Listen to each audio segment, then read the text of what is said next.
Durante años, Augusto Álvarez Rodríguez fue una de las voces más representativas del sector caviar en la prensa peruana.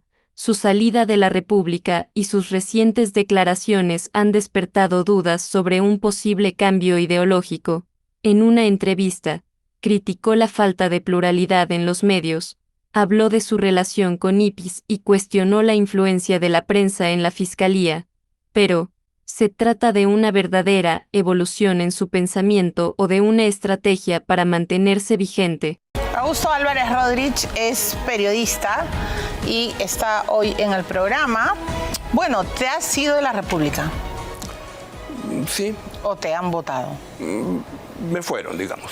¿Por qué? ¿Porque eres de derecha? ¿Porque has recuperado tu...? Pues no voy a especular, un día no tuvieron interés en que mi columna siga siendo diaria y a fin del año pasado, eso fue como en mayo pasado, y a fin de año me dijeron que mis programas ya no les interesaba en el canal y entonces me dijeron hasta acá nomás. ¿Te chocó? Bueno, no. Te molesta cuando dejas de hacer algo que lo has hecho por muchos años, ¿no? Pero estoy armando algo para retornar, para tener un espacio. ¿Es verdad que vas a trabajar en el canal de Philip Butters? No, todavía no. Ha sido muy generoso en darme una oferta. ¿Pero te ha propuesto? Sí. Pero no, todavía no, o sea, puede ser. Estoy armando un emprendimiento, como se llama, propio, pero no descarto que eso pueda ocurrir en algún lugar, porque tengo ganas de hacerlo y mira que no hay nada seguro, ¿no? Pero sí es cierto que yo lo que creo es que una persona no puede discrepar del lugar. Mira, hablábamos de eso hace un momento, ¿no? Y digamos, en la República, los últimos 4 o 5 años, hemos tenido discrepancias. Mi columna era muy distinta a lo que piensa el periódico. Pero yo siento que un medio, cuando tiene pluralidad, lo viste mejor, le da mejor al lector, a la audiencia, más alternativas, ¿no? Eso se trata, además, ¿no? De que la gente lea distintas opiniones. Pero creo que lo que está ganando en el país es una sensación de un activismo o de una sensación de guerra del fin del mundo, donde todos tienen que estar de un lado y del otro y todos tienen que pensar igual. Y acá están los buenos, los malos. Mira que por ejemplo, un debate muy interesante es el de la ley de extinción de dominio, donde lo leo. Lo ha planteado muy bien usted. No siendo un excelente artículo, sí, ¿no? Eso me acabó de convencer. Pero hay argumentos para los dos lados, porque tampoco puedes permitir que alguien que tenga una operación indigna o ilegal siga teniendo la avioneta con la que llevas la droga, te la tienen que quitar. Pero ¿y qué pasa si alguien te hace una denuncia? Lo que usted demuestra en tu artículo y otros abogados, pero es un gran debate. Pero leía hace unos días a alguien que decía, basta ver quiénes están en contra de la ley de extinción de dominio para saber de qué se trata. Entonces, claro, es como rebajas el nivel del debate y eso es lo que hace es que esto se forma como grupos, colleras. Aquí estamos los buenos, acá los malos. ¿Y qué importa dónde estás si no se arman grupos? Y ya no discutes, ya no debates. Cuando entraste a Ipis, me sorprendió que tus amigos se fueran en mancha. ¿Cuánto te afectó eso? Porque, a ver, tú eras amigo de todos ellos, ¿no? Me acuerdo que se fue Tola, Gorriti se fue. Nunca llegué a entender por qué se fueron, pero se fueron creo que 4 personas, pero se quedaron 60 personas. Entonces, y ni siquiera la renuncia era por alguna, no se explicaba por qué es que se iban.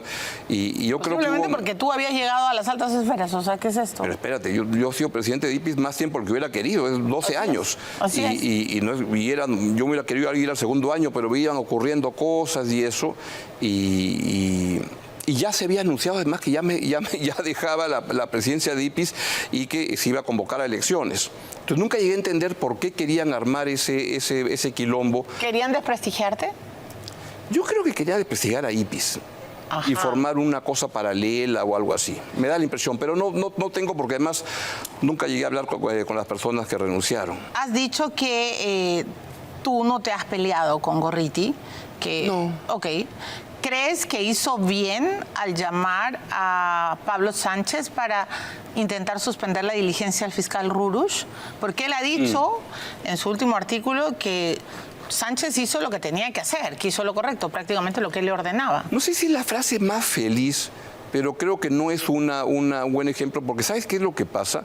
Voy al tema central acá. La figura del allanamiento se ha pervertido en el Perú. ¿A cuánta gente le han hecho estos allanamientos y después no pasa absolutamente nada? Pero Rurús no estaba allanando Idelia. Rurús estaba pidiendo una exhibición de documentos porque resulta que Gorriti tenía el monopolio que había evidenciaba una cercanía y que eso y no está bien.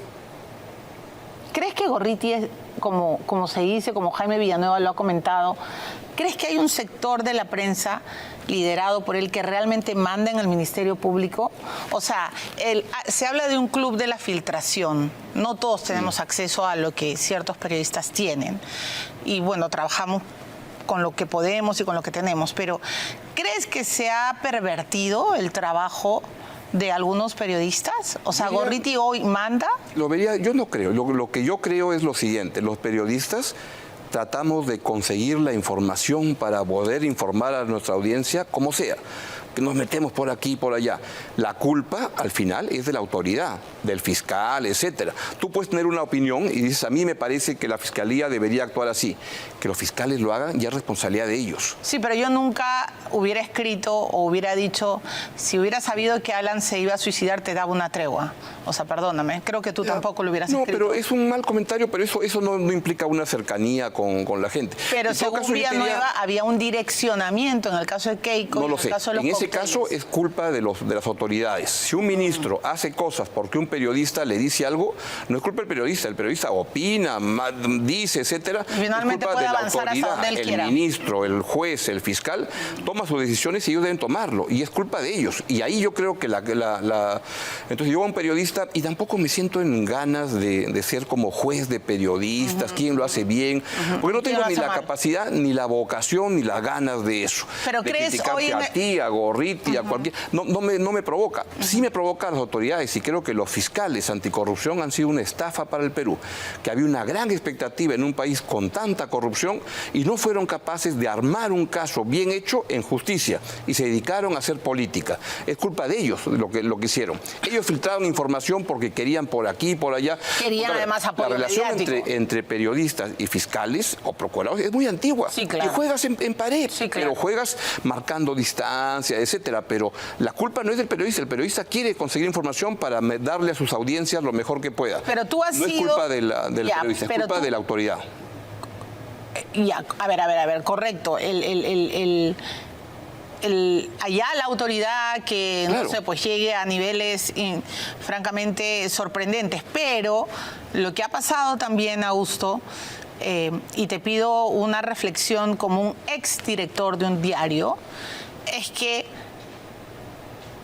muchos periodistas que han sido y han recibido filtraciones que luego les han permitido, ¿no es cierto?, grandes destapes, grandes índices de lectoría o de audiencia, lo que sea, luego han cancelado lo que todo periodista tiene que hacer.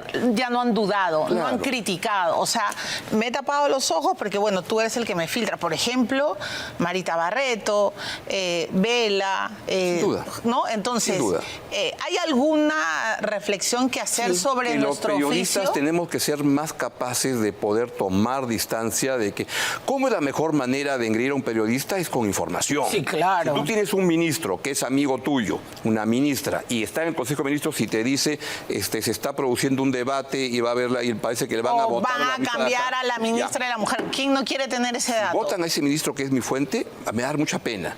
Y lo que pasa es que a veces los periodistas podemos engolosinarnos con esa fuente que nos da información y privilegiada. Y nos olvidamos de dudar. Y nos vamos hipotecando a esa. Y eso le puede haber pasado, a mí me puede pasar una vez, a cualquiera ha sentido que tiene esa información. Y entonces, y para eso, ¿sabes cuál es el mejor antídoto? Es que estas cosas se toman en un grupo humano. Por ejemplo, hablas de Perú 21, yo era muy, muy, muy feliz porque tenía un grupo donde estaban, pues, Claudia Izaguirre, Mito Tumi, Pedro Tenorio, Ángel Hermosa, donde las cosas eran, se tomaban grupalmente. Y había gente que te podía decir al director, oye, yo creo que estás, esto no está bien, o este es amigo tuyo. entonces no tienes toda la capacidad para decidir. Hay que decidir por el periódico y eso hay que trabajar eso en un grupo que balancea y que cuida los intereses del medio antes que los intereses que normalmente tiene una persona, filias, fobias, etcétera. Es algo que te protege mucho. En mi experiencia, trabajar con gente que discrepe con el director, que le pueda decir, oye, así no son las cosas, son diferentes, y que el director tenga la apertura para decir, tienes razón. Eso es bien importante para un medio. Si antes era una voz firme del caviarismo, ahora parece buscar un acercamiento en el otro sector. ¿Es un cambio real o solo una nueva estrategia?